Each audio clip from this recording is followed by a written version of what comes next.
Hi friends, welcome to ருசித்தீர். இன்றைக்கி ரொம்பவே எம்மியான ஸ்வீட் ரெசிபி தான் செய்ய போகிறேன்.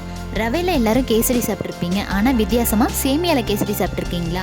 ஆமாங்க, நான் இன்றைக்கி பாதாம் சேமியா கேசரி தான் செய்ய போகிறேன். எப்படி பண்ணுறதுன்னு பார்க்கலாமா? 15 பாதாம் எடுத்திருக்கேன். இதை ஒரு 10 மினிட்ஸ்க்கு சுடுதண்ணி ஊற்றி ஊற வச்சுக்கிறேன். இப்போ நல்லா ஊறிடுச்சு, தோல்லாம் ரிமூவ் பண்ணிக்கலாம்.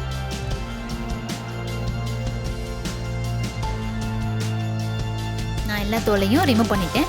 இது ஒரு மிக்ஸி ஜாரில் மாற்றிக்கிறேன். இது கூடவே கொஞ்சமாக பால் சேர்த்து நான் பேஸ்ட்டாக அரைச்சி எடுத்துக்கிறேன். இப்போ சேமியா எடுத்திருக்கேன். இதை குட்டி குட்டி பீசஸாக கட் பண்ணி வச்சுக்கிறேன்.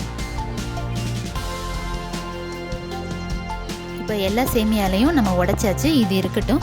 ஒரு பேன் நல்லா ஹீட் பண்ணிவிட்டு நான் கொஞ்சமாக நெய் சேர்த்துக்கிறேன். இப்போ நம்ம உடைச்சி எடுத்த சேமியாவை இதில் சேர்த்து நல்லா ரோஸ்ட் பண்ணிக்கலாம். சேமியா பாதி அளவுக்கு ரோஸ்ட் ஆனதுக்கப்புறமா நான் ஒரு 10 பாதாமை சாப் பண்ணி இதில் சேர்த்து இதையும் நல்லா ரோஸ்ட் பண்ணிக்கிறேன்.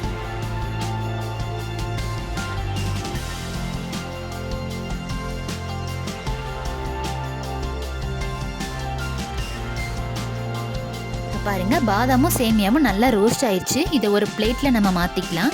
இப்போ இதே பேன்லேயே நான் 1 கப்பு பால் சேர்த்துக்கிறேன். பால் நல்லா காஞ்சதுக்கப்புறமா அரைச்சி எடுத்த பாதாம் பேஸ்ட்டை இதில் சேர்த்துக்கிறேன். இப்போ ஒரு 5 ஸ்பூன் அளவு இருக்கிற மாதிரி நான் சுகர் இதில் ஆட் பண்ணிக்கிறேன். இப்போ ஒரு 3 ஏலக்காவை தோல் நீக்கி நுணுக்கி வச்சுருக்கேன். இதையும் சேர்த்து நல்லா கலந்துக்கலாம்.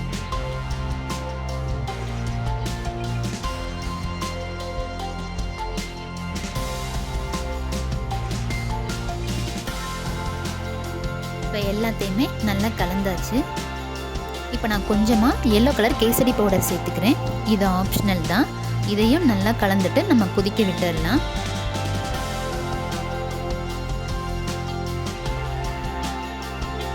இப்போ பாருங்கள், பால் நல்லா கொதிச்சு வருது. இந்த ஸ்டேஜில் நம்ம ரோஸ்ட் பண்ணி வச்ச சேமியாவை இதில் சேர்த்து நல்லா மிக்ஸ் பண்ணிக்கலாம்.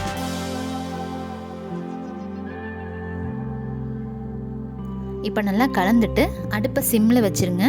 அது பாட்டுக்கு வேகும். வெந்ததுக்கப்புறமா நம்ம எப்படி வந்திருக்குன்னு பார்க்கலாம்.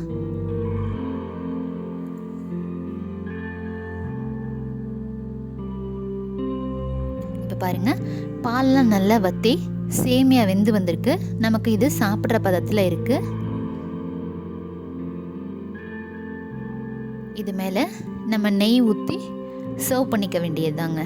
இது ரொம்பவே எம்மியாக இருக்கும். இந்த ஸ்வீட் ரெசிபி நீங்கள் மறக்காமல் வீட்டில் ட்ரை பண்ணி பாருங்கள். இப்போ ஃபெஸ்டிவல் சீசன்லாம் வருது. இந்த மாதிரி வித்தியாசமாக நீங்கள் ஏதாவது ஸ்வீட் ரெசிபி செஞ்சு கொடுத்தீங்கன்னா கிட்ஸும் ரொம்ப லைக் பண்ணுவாங்க. ஸோ மறக்காமல் ட்ரை பண்ணி பார்த்துட்டு எப்படி இருந்துச்சுன்னு எனக்கு கமெண்ட் பண்ணுங்கள்.